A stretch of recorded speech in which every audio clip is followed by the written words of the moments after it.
اعوذ باللہ من الشیطان الرجیم، بسم اللہ الرحمن الرحیم۔ ان الذین آمنوا وعملوا الصالحات سیجعل لهم الرحمن ودا۔ پچھلی جو آیات ہم نے پڑھی اس میں اللہ تعالیٰ نے اس کے لیے اولاد تجویز کرنے والوں کا رد فرمایا۔ کفر کی یہ بدترین صورت تھی جو اللہ تعالیٰ کی ناراضگی اور غضب کا ذریعہ ہے۔ تو اس طرح کے لوگوں اس طرح کے عقیدہ رکھنے والے لوگوں کو اللہ تعالیٰ نے فرمایا کہ ہم نے ان کو گن رکھا ہے، اور قیامت کے دن جو ہے وہ اللہ کی بارگاہ میں تنہا پیش ہوں گے، تو اس دن ان کو احساس ہوگا کہ انہوں نے اللہ کے لیے کتنے غلط عقیدے رکھے۔ اور آج کی آیات میں اللہ تعالیٰ اہل ایمان کی فضیلت اور ان کے مرتبہ اور ان کے انجام کو ذکر فرما رہے ہیں، اور ساتھ ساتھ ان کے جو بعض انعامات ہیں جو اہل ایمان کو نصیب ہوں گے وہ بھی ان کا بھی ذکر ہے۔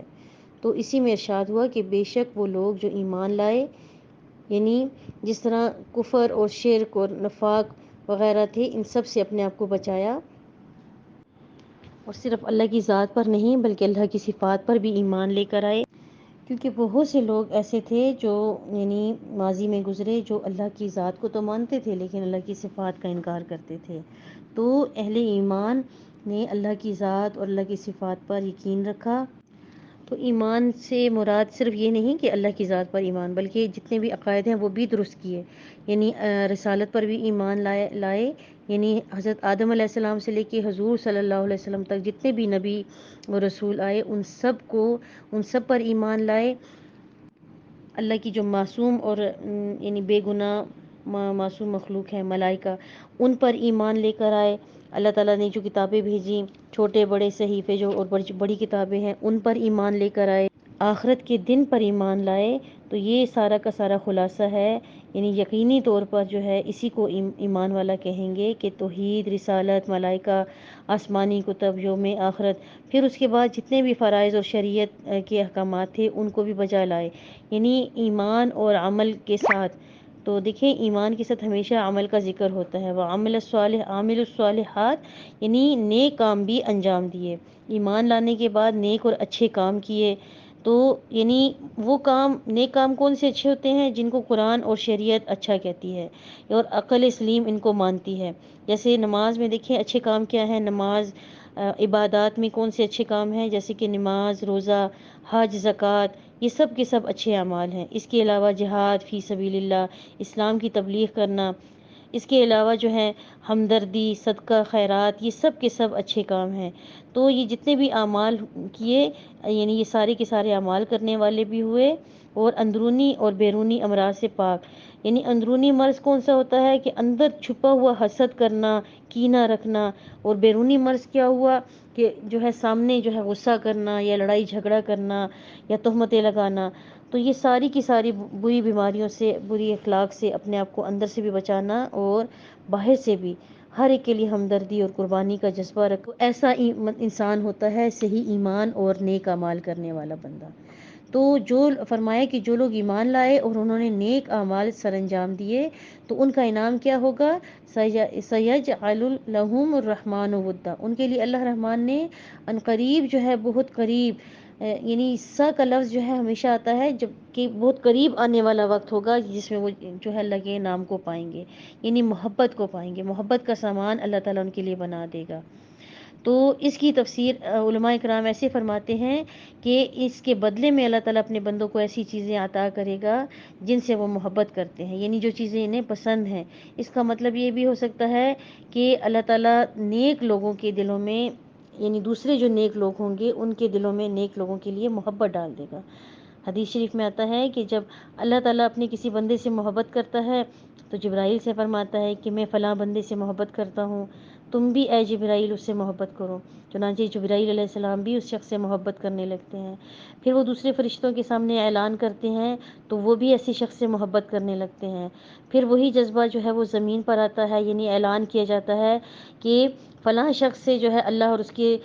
فرشتوں نے محبت کی، اور تو تم بھی جو ہے اے زمین والو تم بھی ان سے محبت کرو۔ تو زمین پر جتنے بھی لوگ ہوتے ہیں ان میں جتنے بھی یعنی باصلاحیت لوگ ہوتے ہیں وہ بھی اس شخص سے محبت کرنے لگتے ہیں۔ تو اسی طرح جو بندہ جس بندے سے جو نافرمان ہوگا تو اللہ تعالیٰ جو ہے جس کو مبغوض فرما دے، تو جبرائیل علیہ السلام جو ہے بھی اس کو اس شخص سے بغض رکھتے ہیں، اور اسی طرح فرشتوں پہ بھی اعلان ہوتا ہے، اور اسی طرح زمین والوں پر بھی اعلان ہوتا ہے، اور اس طرح پھر زمین کے تمام لوگ ایسے نافرمان سے بغض رکھتے ہیں۔ تو بہرحال یہاں پہ جو محبت کا لفظ استعمال ہوا کہ اللہ تعالیٰ ان کو عنقریب ودا محبت عطا فرمائیں گے، تو اس کا مطلب یہی ہے کہ اللہ تعالیٰ لوگوں کے دلوں میں بھی اس کی محبت ڈال دیں گے۔ دیکھیے اللہ پاک نے صحابہ اکرام کی محبت کو کس طرح جو ہے ان لوگوں کے دلوں میں ڈال دیا، اور نبی پاک صلی اللہ علیہ وسلم کی محبت کو صحابہ کے دل میں ڈال دیا۔ تو اور آج دیکھیں ہم اپنی آنکھوں سے دیکھتے ہیں کہ اللہ والوں کے لیے کیسے لوگ جو دوسرے لوگ ہیں، حالانکہ وہ غیر مسلم لوگ بھی ہیں، وہ بھی ان سے محبت کرتے ہیں۔ تو دوسرے شہروں کے جو لوگ ہیں وہ چاہے مسلمان نہیں بھی ہیں لیکن کتنی مسلمانوں سے محبت کرتے ہیں، صرف بغض والے لوگ ہی مسلمانوں کے ساتھ بغض رکھتے ہیں۔ اور بات یہی ہے کہ کمال درجہ بھی یہی ہے کہ جن کی یعنی اللہ تعالیٰ جن کے لیے جو ہے محبت ڈال دے، جن کی محبت لوگوں کے دلوں میں ڈال دیں، تو وہ لوگ بھی کمال درجے کے لوگ ہوتے ہیں۔ حضرت ابو ہریرہ رضی اللہ عنہ کی روایت میں آتا ہے کہ میں اور میری ماں والدہ مسلمان ہونے کے بعد 4 سال تک نبی پاک صلی اللہ علیہ وسلم کی خدمت میں رہ کر علم حاصل کرتے رہے۔ پھر آپ صلی اللہ علیہ وسلم سے عرض کیا کہ حضور ہمارے حق میں دعا فرما دیں۔ آپ صلی اللہ علیہ وسلم نے دعا فرمائی کہ اے اللہ مومنین کے دل میں ابو ہریرہ رضی اللہ عنہ کی محبت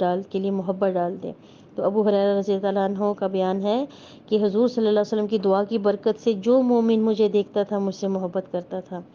تو ہم دیکھتے ہیں کہ ہم جو مسنون دعائیں پڑھتے ہیں تو اس میں ایک دعا ہے نا، اللہم حبب صالحیہا الینا وحببنا الیہم، اے اللہ اس بستی کے نیک لوگوں کے لیے ہمارے دلوں میں محبت ڈال دے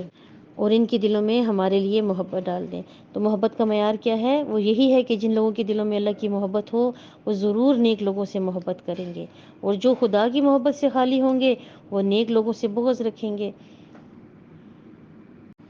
اسی محبت کی ایک اور مثال یہ ہے کہ حضرت ابراہیم خلیل اللہ علیہ السلام، انہوں نے اللہ کے ساتھ محبت کی اور اللہ کے لیے اپنے گھر بار کو، اپنے شہر کو، اپنے اہل و عیال کو چھوڑ دیا اللہ کے دین کی خاطر،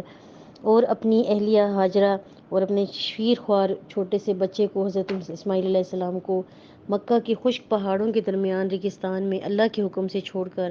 خود جو ہے وہ ملک شام کی طرف واپس چلے گئے۔ تو جانے سے پہلے انہوں نے بھی دعا مانگی کہ اے اللہ میرے بے کس اہل و عیال کے لیے آپ کچھ لوگوں کے قلوب کو مائل اور متوجہ فرما دیجیے۔ تو اسی کا نتیجہ ہے کہ آج ہزاروں سال گزرنے کے بعد بھی دیکھیں کہ مکہ اور اہل مکہ کی محبت ساری دنیا کے دلوں میں بھر دی گئی ہے، اور دنیا کے ہر گوشے سے لوگ بڑی محنت اور مشقت اٹھا کر اور اپنی عمر بھر کی کمائی کو خرچ کر کے مکہ پہنچتے ہیں،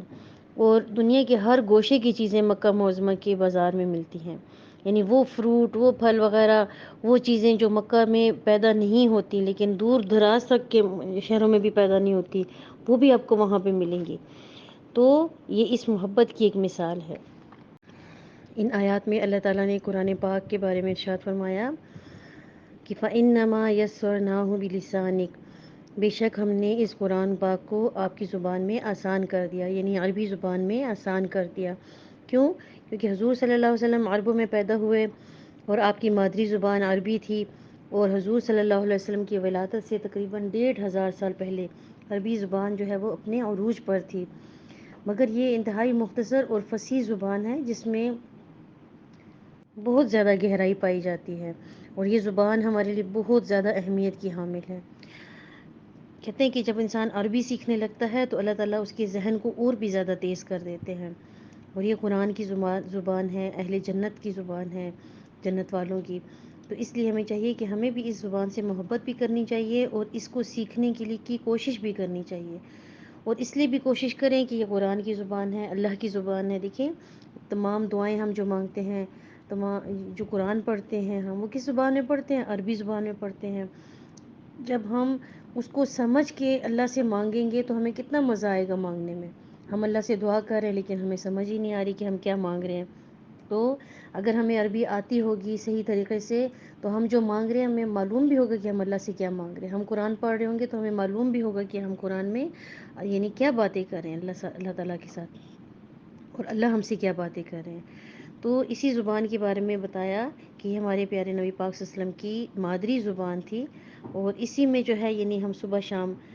جو ہے اس میں قرآن پڑھتے ہیں۔ حضور صلی اللہ علیہ وسلم کا ارشاد بھی ہے کہ عربوں سے محبت کرو، کیونککہ انا عربی، میں عربی ہوں، قرآن عربی میں ہے، اور اہل جنت والوں کی زبان بھی عربی ہے۔ تو یہاں پر جو اس آیت میں عربی زبان میں یعنی قرآن پاک کو آسان کرنے کا مقصد جو ہے وہ کیا بتایا، لِتُبَشِّرَ بِهِ الْمُتَّقِينَ، تاکہ آپ اس کے ذریعے متقین جو ہیں، جو تقوی اختیار کرنے والے ہیں، جو اللہ سے ڈرنے والے ہیں، ان لوگوں کو یعنی بشارتیں سنائیں۔ یعنی نبی پاک صلی اللہ علیہ وسلم پر دیکھیں، یعنی کچھ ہی دنوں میں کتنے صحابہ تھے جو آپ پر ایمان لے آئے تھے۔ وہ جب قرآن سنتے تھے تو انہیں کتنی خوشی محسوس ہوتی تھی، انہیں تقوی اختیار کرنے میں کوئی دقت محسوس نہیں ہوتی تھی، انہیں شراب چھوڑنے میں، زنا چھوڑنے میں، یا ان کو کوئی برائی کے کام چھوڑنے میں کوئی تکلیف نہیں ہوئی، کیونکہ ان کے سامنے بشارتیں آ گئیں۔ اور دوسرا مقصد کیا فرما دیا کہ وَتُنذِرَ بِهِ قَوْمًا لُدًّا، یعنی آپ اس کے ذریعے جھگڑالو قوم کو ڈرائیں۔ جھگڑالو قوم کون تھی؟ کہ وہ لوگ جو قرآن کو سنتے تھے اور کہتے تھے یہ شاعرانہ باتیں ہیں، یہ جو ہے یہ کسی سے سیکھ کر آئے ہیں، تو ان لوگوں کو جو ہے یعنی وہ ایمان نہیں لاتے تھے، تو ان لوگوں کو اللہ کا ڈر سنا دے۔ تو حضور صلی اللہ علیہ وسلم کے اولین مخاطب عرب کے کفار مشرک تھے، جو سخت قسم کے جھگڑالو قسم کے لوگ تھے۔ تاہم ان جھگڑالو لوگوں میں یعنی یہود بھی شامل تھے اور عیسائی بھی، لیکن اس میں سب سے زیادہ جو اہم رول تھا وہ تھا ان مشرکین مکہ کا۔ اور پھر فرمایا کہ یہ لوگ کس خیال میں پڑے ہیں، جب اللہ تعالیٰ کی گرفت آتی ہے تو پھر کوئی نافرمان نہیں بچ سکتا۔ اب ہم اگر دیکھیں پرانی جتنی بھی قوموں کے قصے ہم قرآن پاک میں پڑھتے ہیں، تو یا تاریخ میں ان کے بارے میں جب ہم پڑھتے ہیں تو اللہ تعالیٰ نے دیکھیں یہاں فرمایا وَكَمْ أَهْلَكْنَا قَبْلَهُم مِّن قَرْنٍ، یعنی ان سے پہلے ہم نے کتنی قوموں کو ہلاک کر دیا۔ اور وہ یہ لوگ کون تھے؟ جو شرک اور کفر کرتے تھے، اور یعنی تکبر اور غرور کرتے تھے، تو اپنے اس شرک کی وجہ سے، تکبر کی وجہ سے اللہ کی گرفت سے بچ نہیں سکے اور ہلاک ہو گئے۔ حل تحس منہم من احد، یعنی کیا تم میں سے کسی ایک کو بھی محسوس کرتے ہو؟ اب دیکھیں ان کے صرف کھنڈرات بچ گئے ہیں، تاریخ میں ان کا نام صرف ہم پڑھتے ہیں، اب کوئی بندہ بھی ان کی نسل میں سے نہیں ہے، کوئی فرد واحد بھی جو ہے باقی نہیں بچا۔ اللہ تعالیٰ نے سب کو ملیا میٹ کر دیا، اور اللہ تعالیٰ نے ان کے افسانے اور قصے کہانیاں بنا دی، بلکہ ان کو بالکل ریزہ ریزہ کر دیا، یہاں تک کہ ان کے نام و نشان بھی باقی نہ رہے۔ اب دیکھیں کلدانی، بابلی، مصری، قدیم جو ہڑپا کے لوگ تھے، موئنجو دڑو، ٹیکسلا والے، یہ جتنے تہذیبوں والے تھے یہ سب کے سب دیکھیں تباہ و برباد ہو گئے۔ تو اللہ تعالیٰ نے فرمایا کہ کیا آپ ایسے لوگوں کو ذرا بھی محسوس کرتے ہیں؟ او تسمعوا لهم رکزا، یعنی یا ان میں سے کوئی معمولی سی ان کی بھنک کی آواز بھی سنتے ہیں۔ یہاں جو ہے رکزا کا مطلب کیا ہے؟ جب موت کا وقت آتا ہے تو مرنے کے وقت انسان کے منہ سے جو بات نکلتی ہے تو دیکھیں وہ ہماری سمجھ میں نہیں آ رہی ہوتی کہ وہ کیا بات کر رہا ہوتا ہے، تو اسی یعنی سرگوشی کو جو ہے رکزا کہا، کہ معمولی سی آواز جو سمجھ میں آنے والی ہو وہ بھی ہمیں نہیں آتی۔ تو ایسے اللہ تعالیٰ نے ان کو فنا کر دیا کہ ان کی کوئی چیز بھی باقی نہ رہی۔ جب ان قوموں کا یہ حال ہوا تو عرب کے مشرکین جو ہیں وہ کتنے یعنی ان سے بڑے بڑے لوگ، ان سے بڑے بڑے قد و قامت والے، ان سے بڑے بڑے مال و دولت والے، ان سے بڑے بڑے خاندانوں والے لوگ جو ہیں، یعنی وہ بھی جب نہ رہے تو یہ لوگ جو ہیں یہ یعنی کس چیز پر اتراتے ہیں۔ تو اگر یہ اسی طرح انکار پر اصرار کرتے رہے اور اہل ایمان کو ستاتے رہے اور دعوت و تبلیغ کے راستے میں روڑے اٹکاتے رہے، نبی علیہ السلام کو تکلیفیں دیتے رہے، تو ان کا حشر بھی اسی طرح ہوگا۔ اللہ تعالیٰ کے فضل و کرم سے آج سورہ مریم مکمل ہو چکی ہے۔ انشاءاللہ آپ لوگ دعاؤں میں بھی جو ہے آپ یاد رکھیں کہ ہم تمام لوگ جو ہیں اس قرآن کو پڑھنے کا، سمجھنے کا، اس کے احکامات پر پورا پورا عمل کرنے کا پورا پورا حق ادا کرنے والے بن جائیں، اور اللہ تعالیٰ بخیریت و عافیت یہ تفسیر مکمل فرمائیں، صحت زندگی کے ساتھ، عافیت کے ساتھ، اور سب سے بڑھ کر ایمان کی سلامتی کے ساتھ۔ تو آپ لوگ جو ہے سورہ مریم اور سورہ کہف اس کو ایک دفعہ دہرائی کر لیں، تاکہ آپ لوگوں کے ذہن میں کوئی بھی اشکال ہو، کوئی سوال ہو تو آپ لوگ جو ہے پرسنل نمبر پہ مجھ سے پوچھ سکتے ہیں۔ السلام علیکم ورحمۃ اللہ وبرکاتہ۔